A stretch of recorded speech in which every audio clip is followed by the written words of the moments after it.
एतमाद की तहरीक कामयाब बनाने का मिशन। इस्लामाबाद में सियासी माहौल गर्म। हुकूमती और इत्तेहादी जमातों का पार्लिमानी पार्टी इजलास आज तलब। PTI की मरकजी क़यादत इस्लामाबाद पहुंच के अरकान को शिरकत यकीनी बनाने की हिदायत। ऐवान से एतमाद का वोट न मिला तो इक़्तिदार छोड़ दूंगा, वज़ीर आज़म का ऐलान। सवाल उठाया जो अरकान बिके वो कौन है? इलेक्शन कमीशन ने तहकीकात क्यों नहीं की?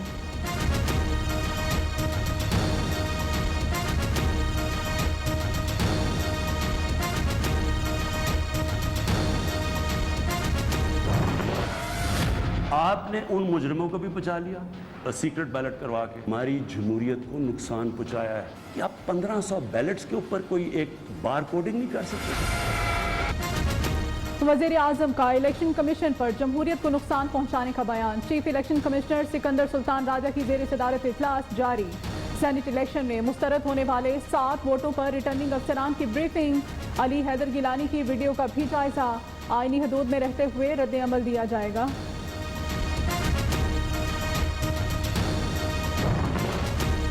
इलेक्शन कमीशन ने सेनेट इंतखाबात आइन और कानून के मुताबिक करवाए। वज़ीर आज़म इमरान खान के इल्ज़ामात बेबुनियाद हैं। Deputy chairman senate Salim Mandviwalla ने कहा कि इलेक्शन कमीशन ने कहीं भी आइन से बाहर जाने की कोशिश नहीं की। किडनी हिल रेफरेंस। सलीम मांडीवाला समेत तमाम मुल्ज़िमान पर 16 मार्च को फर्द जुर्म आयद करने का फैसला।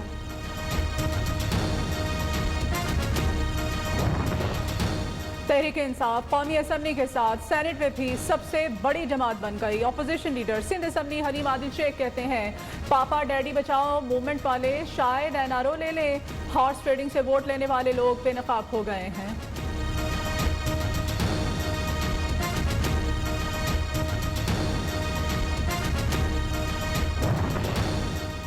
जब भी इमरान खान को टफ टाइम देने की कोशिश की गई वो सुरखरू रहे। मुआविन ख़ुसूसी फिरदौस आशिक आवान ने कहा कि कौम से खिताब में कप्तान ने अवाम का एतमाद हासिल कर लिया। पैसे के जोर पर सेनेट की एक सीट जीतने वाला करब टोला तहरीक अदम एतमाद से वज़ीर आज़म को ब्लैकमेल करना चाहता था।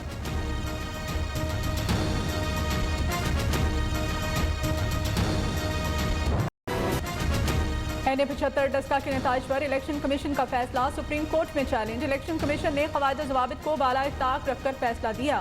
फैसला आर्टिकल 10A की खिलाफ वर्जी कलअदम करार देकर हल्के के नताइज का ऐलान का हुक्म दिया जाए। तहरीक इंसाफ के उम्मीदवार अली असद मलिकी का मौक़िफ़। ख्वाजा सलमान रफ़ी का एहतसाब अदालत के हाथे में गंदगी का शिकवा। ये सिस्टम आप लोगों ने ही बनाया है, इसमें ऐसा ही होगा। एक बल्ब की दरखास्त दे तो 4 माह लग जाते हैं। पैरागॉन हाउसिंग केस में जज जफ़ातुल हसन के रिमार्क्स।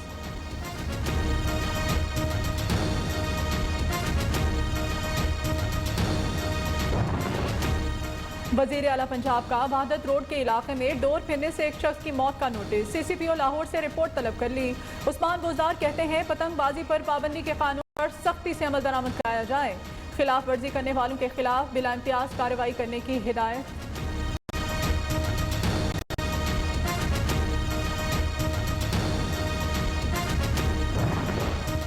मुल्क में कोरोना मजीद 52 अफराद की जान ले गया। अमवात की तादाद 13,128 हो गई। 24 घंटे में 1,579 नए मरीज रजिस्टर। डिस्ट्रिक्ट हेडक्वार्टर टीचिंग अस्पताल हरीपुर के deputy medical superintendent doctor Sagheer Ahmad जाबाग ट्रैप ने चीनी और रूसी वैक्सीन 60 साल से ज्यादा उम्र अफराद को लगाने की इजाजत दे दी।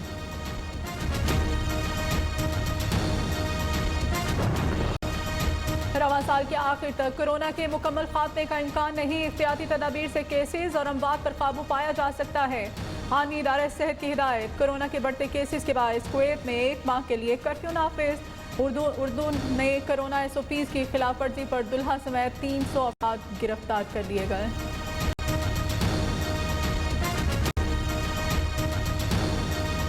खैबर पख्तूनख्वा में इंजमाम के बाद भी कबायली अजला में तालीम और सेहत की बदतरीन सूरत हाल। सिर्फ 33% लोग लिखना पढ़ना जानते हैं। 97% तलबा सहूलियात भुगतान के बायस कॉलेज जाने से पहले ही तालीम को बर्बाद कह देते हैं। 6000 की आबादी के लिए सिर्फ 1 डॉक्टर तैनात। तनख्वाहों की अदम अदायगी। सर गंगाराम अस्पताल के सिक्योरिटी गार्ड्स का एहतजाज। मेन इमरजेंसी का गेट बंद कर दिया। शदीद नारेबाजी। 4 माह से तनख्वाहें नहीं दी जा रही। मुजाहिरीन की दुहाई।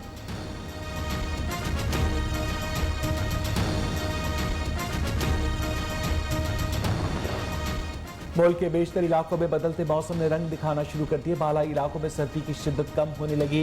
महकमा मौसमियात के मुताबिक कराची में रवां बरस ज्यादा गर्मी पड़ेगी।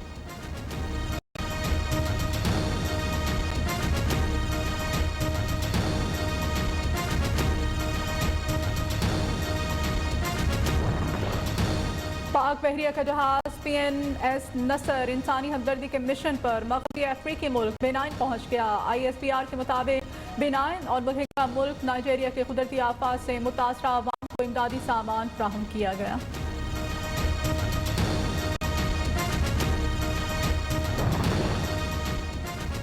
भारतीय किसानों के एहतजाज को 100 दिन मुकम्मल। कल अहम शाराएं बंद करने का ऐलान। मोदी सरकार का कम ज़रफ़ी का मुजाहरा। दिल्ली के धरनों में मुजाहिरीन के लिए पानी की सप्लाई रोकने का अमल जारी। काश्तकारों ने अपने वाटर पंप लगा लिए। किसान रहनुमा राकेश का कहना है कि लड़ाई लंबी चलेगी। सरकार से मुज़ाकरात का भी कोई इम्कान नहीं।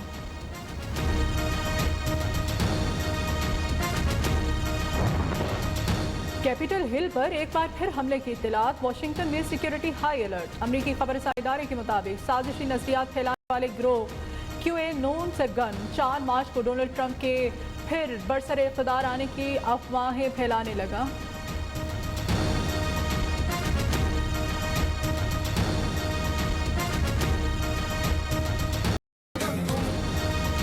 गवर्नमेंट पोस्ट ग्रेजुएट कॉलेज तेमरगरा के जरिए तमाम 7 रोजा स्पोर्ट्स गाला इख्तिताम पजीर। मेहमान खुसूसी डिप्टी कमिश्नर लोअरदीन ऑन हैदर ने कामयाब होने वाले खिलाड़ियों में इनामात तकसीम किए।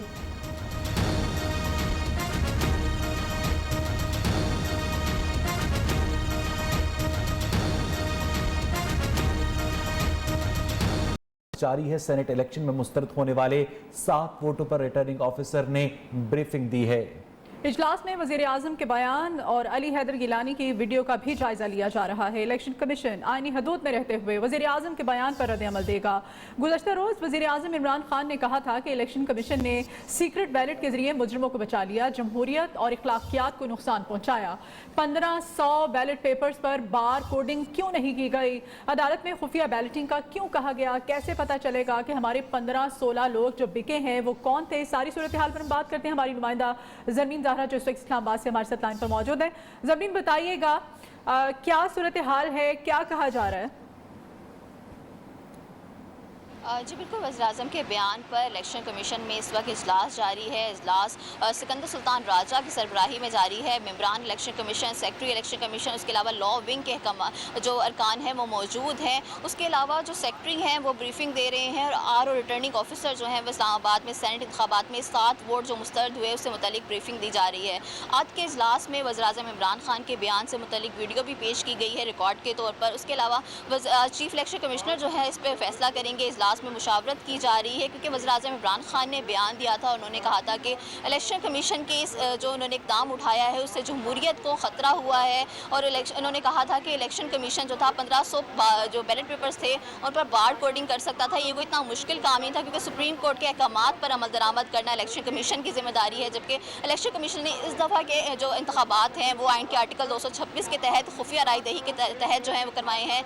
इस वक्त सूरत हाल यही है कि इजलास जारी है और इजलास में यूसुफ रज़ा गिलानी के बेटे अली हैदर गिलानी से मुतल्लिक जो वीडियो है इसमें PTI की दरख्वास्त जो दायर की गई है उस पर भी मुशावरत की जाएगी। उसके अलावा सेनेट इंतखाबात में जो शिकायत मौसूल हुई हैं उस पर भी मुशावरत की जाएगी क्योंकि वीडियो का मामला तो है विजिलेंस कमेटी के सुपुर्द कर दिया गया है लेकिन दरख्वास्त जो है वो इलेक्शन कमीशन के पास मौजूद है। इन तमाम सूरत हाल पर इलेक्शन कमीशन इस वक्त मुशावरत कर रहा है और उसके बाद ही कोई फैसला जारी किया जाएगा। इलेक्शन कमीशन का ये कहना है कि वज़ीर-ए-आज़म के बयान पर आईनी हदूद में रहते हुए और कानून के मुताबिक ही कोई राय दी जाएगी। जी ज़मीन आप हमारे साथ ही रहेगा। हम बात करेंगे साबिक secretary election commission Kanwar Dilshad ने हमें टेलीफोन लाइन पर ज्वाइन किया। कंवर साहब बहुत बहुत शुक्रिया आपके वक्त के लिए। वज़ीर आज़म के बयान की रोशनी में इलेक्शन कमीशन के क्या इख्तियारात हैं? इलेक्शन कमीशन क्या कार्रवाई कर सकता है कोई? प्राइम मिनिस्टर साहब ने जो इलेक्शन कमीशन को जिस अंदाज से उन्होंने तनकीद की है, उनके फैसले पर तनकीद की है, उनकी गैर जानबदारी पर, ईमानदारी पर, दयानतदारी पर जो इस तरीके से उन्होंने हमला किया है इलेक्शन कमीशन पाकिस्तान पर, तो इलेक्शन कमीशन पाकिस्तान के पास आइन के आर्टिकल 204 के तहत वही इख्तियारात हैं जो हमारी सुप्रीम कोर्ट ऑफ पाकिस्तान को है। इसी तरह जो हमारा इलेक्शन एक्ट 2017 जो है उसका सेक्शन 10 बहुत ही इम्पोर्टेंट है। उसमें लिखा है कि जो भी इलेक्शन कमीशन पाकिस्तान को जो है वो तस्दीक करेगा या उसके खिलाफ जाएगा तो वो कंटेम्प्ट जो है वो लगाने के मजाज हैं और उसके मुताबिक उसको सजा दी जा सकती है। तो ये सारे मामला जो है आर्टिकल 204 की तशरीह कर दी है इलेक्शन एक्ट 2017 के सेक्शन 10 में। तो अब हम ये कहना चाहेंगे आपके साथी से कि प्राइम मिनिस्टर साहब को दरअसल जो उनके एडवाइजर हैं, आईनी माहिरीन हैं, वो सही तरीके से उनको अपडेट नहीं कर रहे। चीफ इलेक्शन कमिश्नर ने सुप्रीम कोर्ट ऑफ पाकिस्तान में ये नहीं कहा कि हम जो हैं खुफिया राय शुमारी के बारे में खिलाफ है। उन्होंने कहा था कि जो भी आप तरमीम करना चाहें तो सबसे पहले अहम बात यह है कि आर्टिकल 226 में तरमीम कर ले और इसके बाद जो है लॉ ऑफ लैंड होगा तो इलेक्शन कमीशन पाकिस्तान उस पर अमल करने का पाबंद है। ये इल्जाम दुरुस्त नहीं है। हम ज़ाहिर है एहतराम की शख्सियत है प्राइम मिनिस्टर साहब, उनके जो खदशात हैं वो दुरुस्त नहीं है, वो आइन और कानून की रूह के खिलाफ है। इसके सबसे सामने बात हुई है एक ये 10 दिसंबर 96 को उस वक्त के लीडर ऑफ द अपोजिशन के हवाले से मैं आपको कह सकता हूँ एक बड़ा तारीखी वाक़या पेश आ गया था। नवाज शरीफ साहब ने उस वक्त के चीफ इलेक्शन कमिश्नर सरदार फखर आलम की रात का अटैक किया था, जैसे वही लफ्ज़ इस्तेमाल किए थे जो आज प्राइम मिनिस्टर साहब ने रात कहे। तो उस वक्त के चीफ इलेक्शन कमिश्नर ने नवाज शरीफ को तलब कर लिया था कि मैं तुम्हें क्यों ना नाहिल करार दे दूँ। लेकिन वो उन्होंने बाद में जब पेश हुए तो गौहर अयूब गए, सरताज अजीज थे, मुशाहिद हुसैन सैयद थे और मैं खुद वहाँ मौजूद था। तो उन्होंने जनाब चीफ इलेक्शन बहुत बहुत शुक्रिया कंवर दिलशाद साहब, आपने हमें इस हवाले से बताया। ज़रमीन ज़ारा हमारे साथ मौजूद थी इलेक्शन कमीशन के ऑफिस के बाहर